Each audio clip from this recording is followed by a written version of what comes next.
이스라엘의 왕들, 그러니까 유다 왕은요, 왕 2명을 이제 살펴볼 것이고, 이스라엘의 왕들은 예후부터 시작해서 이제 마지막 왕인 호세아 왕 이전 왕까지 살펴보게 될 것입니다. 오늘 나오는 왕 이후에 북왕국 이스라엘은 주전 722년에 아수르의 살마네세에게 멸망해서 영원히 지도에서 지워지는 그러한 나라가 됩니다. 참 비극적인 이야기이기 때문에 여러분 오늘 이 부분을 자세하게 한번 들여다볼 수 있기를 원합니다.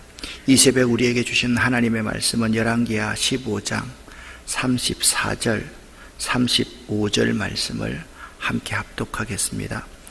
요담이 그의 아버지 우시아의 모든 행위대로 여호와께서 보시기에 정직히 행하였으나 오직 산당을 제거하지 아니하였으므로 백성이 여전히 그 산당에서 제사를 드리며 분향하였더라. 요담이 여호와의 성전 윗문을 건축하니라. 아멘. 말씀드렸듯이 15장에는 유다의 제10대 11대 왕과 이스라엘의 14대부터 19대 왕의 행적을 소개하고 있습니다. 이스라엘은 19번째 왕 때 완전히 역사의 무대에서 사라지게 됩니다.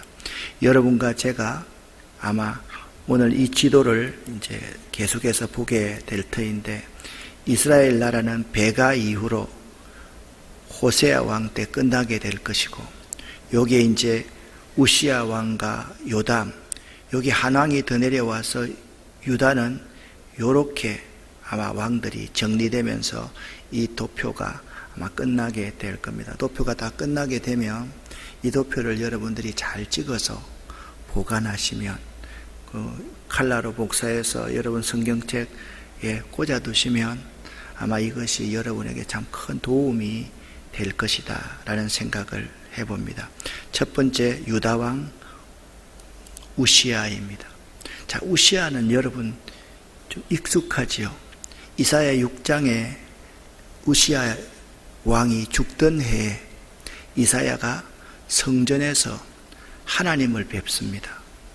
우시아 왕이 죽었을 때가 굉장히 이스라엘의 큰 위기이지 않습니까? 이사야가 하나님의 천사를 보는데 보는 순간에 화로다 나려 망하게 되었도다. 내가 입술이 부정한 사람으로서 하나님을 배웠으니 내가 꼼짝없이 죽게 되었구나 라고 우시아가 고백합니다. 부르짖습니다. 그때 하나님의 천사가 제단에 있는 숯불을 가져와서 이사야의 입술을 지지지요. 그랬더니 그 죄가 사하여집니다. 하나님의 음성이 들립니다. 내가 누구를 보내며 누가 나를 위하여 갈고? 이사야가 대답합니다. 내가 여기 있습니다. 나를 보내소서 라고 말하는, 이사야가 하나님 앞에 소명을 받던 그 장면에서 나오는 것이 우시아 왕이 이제 죽던 해다, 그렇게 말씀을 하고 있습니다.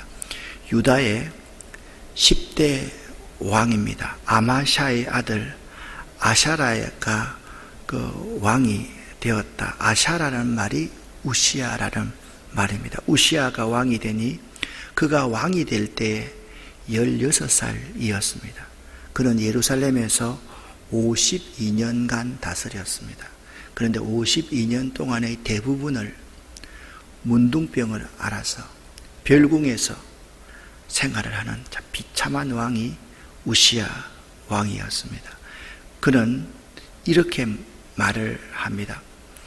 그의 아버지 아마샤의 모든 행위대로 여호와 보시기에 정직히 행하였으나 오직 산당은 제거하지 아니하였으므로. 유다 왕의 선한 왕들의 대부분의 특징이 이렇습니다. 그의 아버지의 행위대로, 모든 행위대로 여호와 보시기에 정직하게 행하였으나, 그러니까 신앙생활은요 철저하게 해야 돼요. 신앙생활은 적당하게 하는 게 아니에요. 신앙생활은 all 아니면 nothing 해야지 99% 신앙생활 잘하고 1%는 잘 못해요. 그 1% 때문에 나에게 올무가 되어서 내가 죽게 되는 거예요. 우리랑 비교하면 우시아는요 정말 신앙생활 잘한 사람일 거예요. 여러분과 저의 모습을 보면 얼마나 부족한 부분, 허술한 부분이 많이 있습니까? 그런데 오직 산당은 제거하지 아니하였으므로 이 한 가지가 제가 계속해서 걸리는 거예요. 우시아의 아들 요담도 똑같이 말씀하고 있습니다. 그런데 이 우시아에게 이렇게 말합니다. 여호와께서 왕을 치셨으므로 그렇게 말합니다. 왜 여호와께서 우시아 왕을 치셨을까요? 우시아 왕은요 아론 자손 제사장이 드려야 될 성전의 분향을 자기 자신이 직접 하려 합니다. 여러분 보세요. 왕이 할 일이 따로 있고 선지자가 할 일이 따로 있습니다.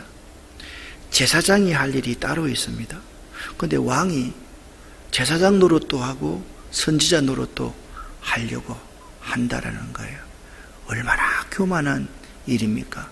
가장 교만한 것은요 내가 다 할 수 있다라고 생각하는 것이 가장 교만입니다. 내가 잘하는 일이 있고 상대가 잘하는 일이 있습니다. 내가 꼭 해야만 될 일이 있고 상대가 꼭 해야만 할 일이 있습니다. 그 상대를 존중해 줄 수 있는 사람이 겸손한 사람이죠. 우시아 왕은요 이런 삶을 살았습니다. 그가 하나님을 전심으로 찾는 동안에는 형통하였으나 교만하게 된 후, 어떻게 교만하게 된 후입니까? 아론 자손 제사장이 드려야 될 분향을 자기가 할 수 있다고 생각하고 드리고 난 후에 하나님이 그를 치시사 그의 몸에 나병, 문둥병이 발하게 되어서 평생 별궁에서 비참하게 살다가 죽었다. 그 사람이 누구냐? 우시아 왕이다 라는 사실을 우리가 알아야만 됩니다. 여러분과 저도 마찬가지입니다. 여러분과 제가 하나님을 전심으로 찾으면 형통하게 될 것입니다. 아멘. 여러분과 제가 교만하면 하나님의 신이 여러분을 떠나게 되고 여러분이 가지고 있는 모든 것들을 다 잃게 될 것입니다. 하나님을 찾는 사람이 되어야만 합니다. 이제 북왕국 이스라엘 왕 스가랴의 통치 행적에 대해서 생각해 보도록 하겠습니다. 스가랴는 이 사람입니다. 여로보암 2세의 아들입니다. 그러니까 여러분 잘 보십시오. 예후, 여호와하스, 요아스, 여로보암 2세, 스가랴입니다. 이 스가랴 때에 예후의 모든 집이 멸망하게 되고 그때부터 밑에 있는 신하들이 왕을 죽이고 왕이 되는 아주 비극이 벌어집니다. 그래서 예후 때에 하나님께서 여호와께서 예후에게 말씀합니다.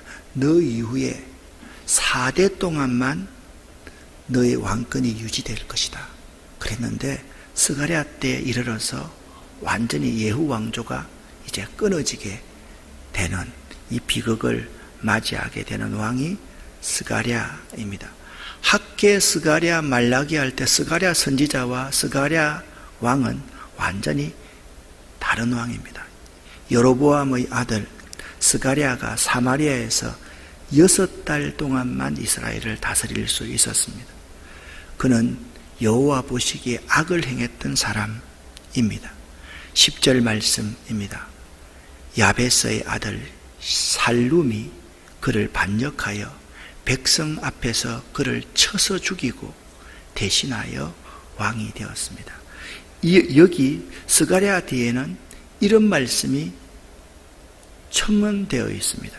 12절 말씀을 같이 읽어보겠습니다.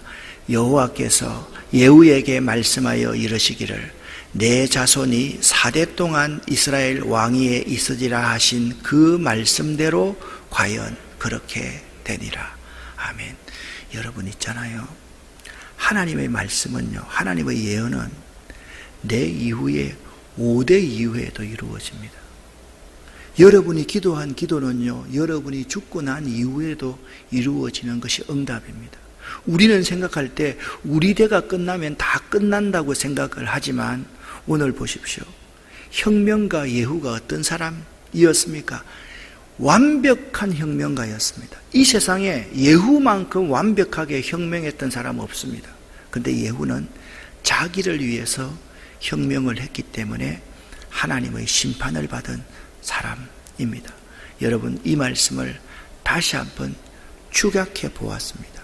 12절 축약해 놓은 말씀을 같이 한번 읽어보겠습니다. 여호와께서 예후에게 말씀하신 그 말씀대로 과연 그렇게 되니라.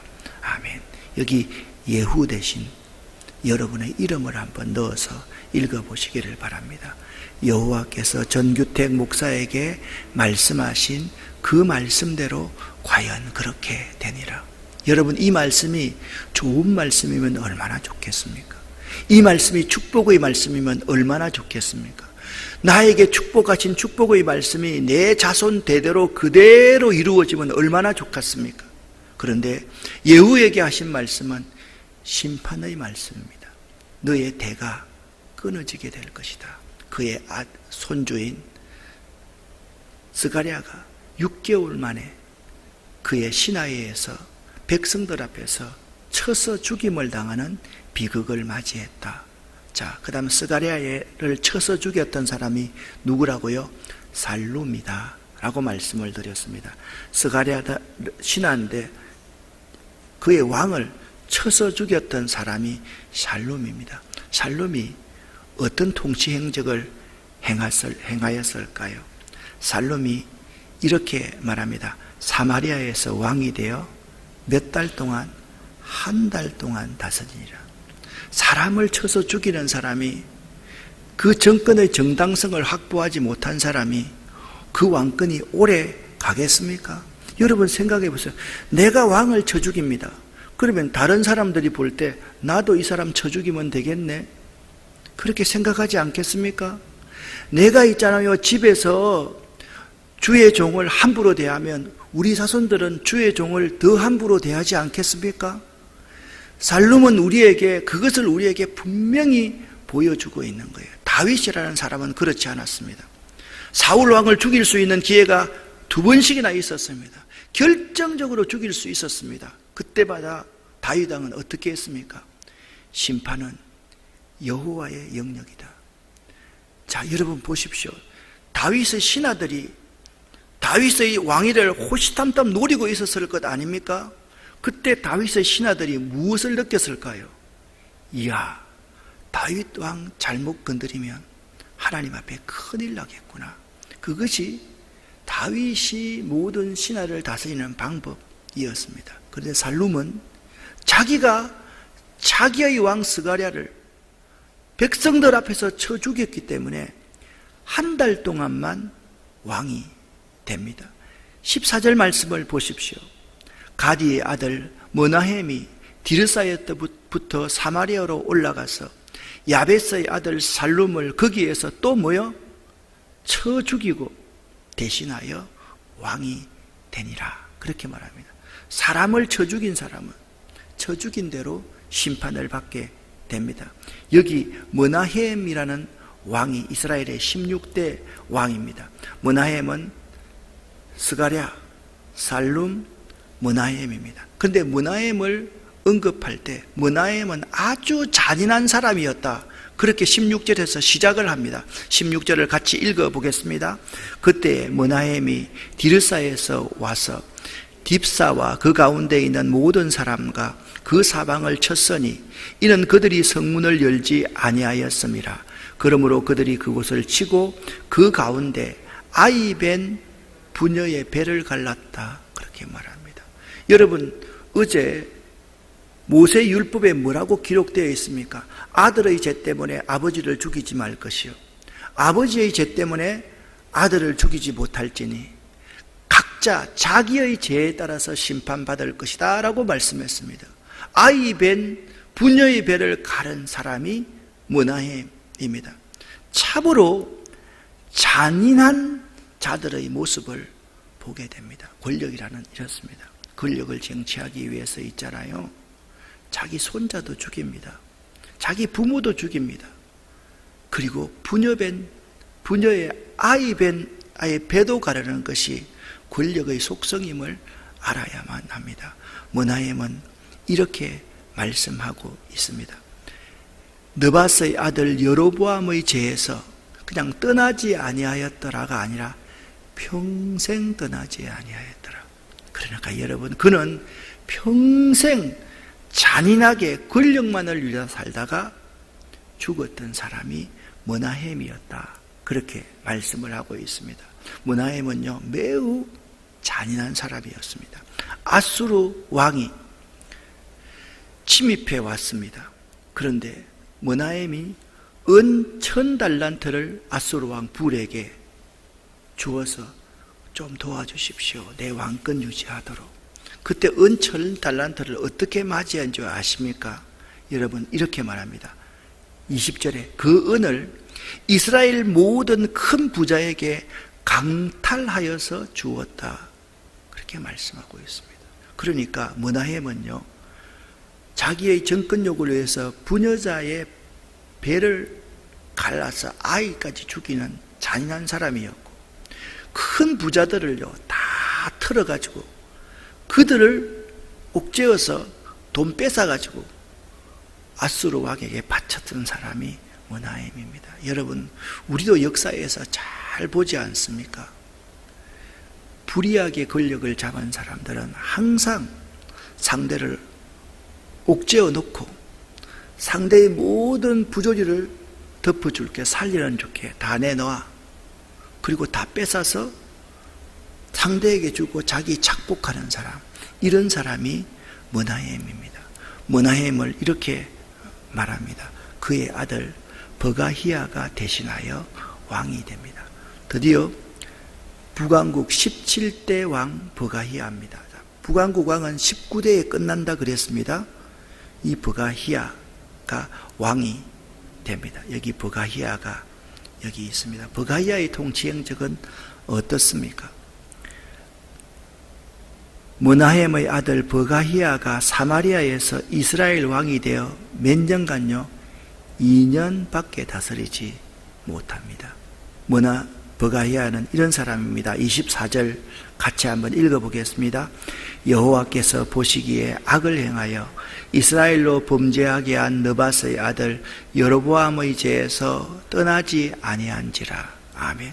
그의 아버지 머나헴은 평생 떠나지 아니했는데 그 아버지보다는 조금 나은 사람이 버가히야였습니다. 그는 어떻게 죽습니까?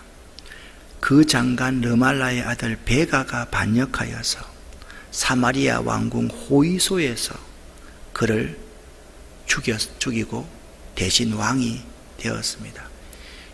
이스라엘 왕 18대 왕 베가가 왕이 됩니다. 베가 이후에요, 호세아가 왕이 되는데 그때 이스라엘은 영원히 역사에서 지워지게 됩니다. 이것을 여러분 알아야만 합니다. 자, 그러면 한번 보십시다. 베가가 이스라엘 왕이 되어서 사마리아에서 몇 년 동안, 마지막이니까 20년간 나라를 다스렸습니다.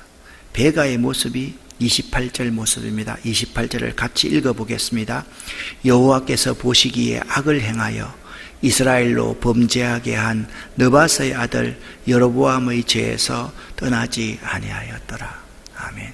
여러분, 계속 여로보암 1세의 죄에서 떠나지 아니하였더라. 여로보암 1세의 죄가 무엇입니까? 백성들의 권력을 위해서 베델과 단에 금송아지를 세우고 예루살렘에 내려가지 못하게 했던, 권력을 위해서 여호와를 버리고 우상을 숭배하게 했던 왕이 여로보암 1세였습니다. 한번 보십시다. 베가가 어떤 일을 했습니까? 이스라엘 왕 베가 때에 아수르 왕 디글랏 빌레셀이 와서 그 온 땅을 점령하고 그 백성을 사로잡아 갔습니다. 이것은 있잖아요, 아수르에게 북왕국 이스라엘이 멸망할 전조를 보여주는 거예요. 아수리 왕이 와서 그 온 땅을 점령하고 그 백성을 사로잡아서 아수르로 데리고 갔다. 앞으로 어떤 일이 일어날 거라고 말하고 있습니까? 앞으로 아수르에게 이스라엘은 멸망당할 거다라는 것을 스크린처럼 우리에게 보여주고 있습니다. 30절 말씀 같이 한번 읽어보겠습니다. 우시아의 아들 요담 제20년에 엘라의 아들 호세아가 반역하여 르말라의 아들 베가를 쳐서 죽이고 대신하여 왕이 되니라. 드디어 호세아의 이름이 나왔습니다. 북왕국 이스라엘은 호세아가 왕이 되므로 역사에서 완전히 사라지게 됩니다. 자, 북왕국 이스라엘 왕을 보면서 뭘 느꼈습니까? 그들은 죽이고 죽이는 살육전쟁을 왕가에서 계속해서 하고 있는 모습을 볼 수가 있습니다. 로마서 3장 23절에 이렇게 말씀하고 있습니다. 모든 사람이 죄를 범하였음에 하나님의 영광이 이르지 못하더니. 로마서 6장 23절 말씀입니다. 죄의 삭은 사망이요 죄의 삭은 죽음이요. 그러니까 모든 사람이 죄를 범하였기 때문에 피 흘리는 죽음, 이 피의 역사가 북왕국 이스라엘의 역사였다. 자, 마지막으로 유다왕 우시아의 아들 요담의 통치입니다. 자, 우시아의 아들 요담입니다. 요담입니다. 여러분, 이 요담을 잘 기억해야만 합니다. 요담은 어떤 사람이었는지 이게 보십시오. 유다왕 우시아의 아들 요담이 왕이 되었는데 나이가 25살 때 왕이 되어서 16년간 요담은 나라를 다스렸습니다. 요담이요, 그의 아버지 우시아의 모든 행위대로 여호와 보시기에 정직하게 행하였다. 여러분, 우시아가 51년 동안 나라를 다스렸다 그랬지 않습니까? 우시아가 문둥병에 걸렸기 때문에 요담이 섭정을 했습니다. 그러니까 요담은요, 왕자 때부터 왕 노릇을 했던 거예요. 왜냐하면 아버지가 교만하여서 문둥병이 걸렸기 때문에. 그래서 요담의 치세는 16년이 아니라 적어도 40년 가까이가 됐다라고 그렇게 말합니다. 그래서 요담이 그의 아버지의 죄를 좀 가리기 위해서 여호와의 성전 윗문을 건축하기는 했습니다. 그러나 여러분, 여기 알아야 됩니다. 이 요담의 모습, 우시아의 모습을 보면요, 우리가 이것을 적용할 수가 있습니다. 적당한 신앙생활을 하는 것이 얼마나 큰 유혹인지를 알아야 됩니다. 여러분, 신앙생활 적당히 하지 마세요. 저는 어떤 사람들 우리 교회에 등록하려고 하면, 다른 교회 열심히 다니는 사람이면 이렇게 말할 때가 있습니다. 우리 교회에 등록하십시오. 그런 말 제가 잘 안 합니다. 우리 교회에 와서 신앙생활 하려면, 이왕 할 거면 철저하게 하십시오. 적당하게 하지 마십시오. 적당하게 하려고 하면 다른 데 가서 신앙생활 하십시오. 제가 저한테 그런 말 듣고 등록한 분이 우리 교회 한 10명 정도는 될 거라고 생각을 합니다. 적당한 신앙생활은 큰 유혹입니다. 적당한 신앙생활의 열매가 뭔지 아십니까? 자녀가 잘 되지 않습니다. 내가 적당하게 신앙생활 하면요, 자녀가 반드시 아하스 같은 자녀가 나옵니다. 남왕국 유다에서 가장 악한 왕 한 사람을 들어라. 누굽니까? 아하스입니다. 아하스입니다. 이 아하스는요, 자기 아들 죽이는 것이 아니라요, 어린 아이를 산채로 신전에 바쳤던 사람이 아하스입니다. 이 아하스 때 보라, 처녀가 잉태하여 아들을 낳을 것이요 그 이름을 임마누엘이라 하리라. 이사야 7장 27, 14, 이사야 7장 14절의 그 예언이 아하스 왕 때 태어납니다. 가장 악한 왕에게 가장 강력한 선지자를 하나님께 붙여주셨습니다. 이사야입니다. 이사야의 뜻은 뭡니까? 구원이라는 뜻입니다. 아하스는 가장 악한 왕입니다. 이 악한 왕에게서 하나님께서 구원의 역사를 베푸셔야 했기 때문에 아기 예수의 탄생을 아하스 왕 때 애고했던 겁니다.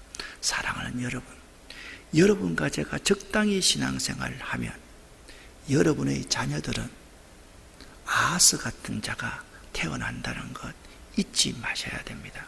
여러분이 철저하게 생활하면 여러분 앞에서는 그 아이가 조금 반발할 수 있지만 어머니 아버지가 나이 들어가고 어머니 아버지의 힘이 없어지고 어머니 아버지가 돌아가시고 나면 그 아이가 어머니 아버지보다 더 나은 아이로 성장하게 되는데, 여러분과 제가 적당히 신앙생활하면 아하스 같은 열매가 태어난다. 꼭 명심할 수 있기를 예수 이름으로 간절히 부탁을 드립니다. 기도하겠습니다. 살아계신 아버지 하나님, 적당하게 신앙생활하는 것이 얼마나 큰 유혹인지 오늘 새벽 깨달을 수 있도록 도와주시옵소서. 오늘도 예수의 보혈을 저희들과 저희들 허리에 쓰난 자녀와 손들에게 덮어 주시옵소서. 오늘도 예수의 보혈을 저희들 사업과 저희들의 꿈과 저희들의 일터와 저희들의 앞날에 예수의 보혈을 덮어 주시옵소서. 최은기 집사님을 일으켜 세워 주시옵소서. 우리 김유경 집사님 이번 주간에 이제 다시 의사에게로 가는데 되도록이면 항암하지 않도록 하나님 도와주시고, 우리 교우 가운데 마음이 아픈 분들 많습니다. 자녀 때문에, 물질 때문에, 사람 관계 때문에 마음 아픈 분들, 그들을 하나님 찾아가셔서 위로하여 주시옵소서. 적당하게 신앙생활 하지 않는 저희들 되기를 원합니다. 우리의 자녀 손들을 축복하여 주시옵소서. 예수 그리스도 이름으로 축복하옵고 간절히 기도 올립니다. 아멘.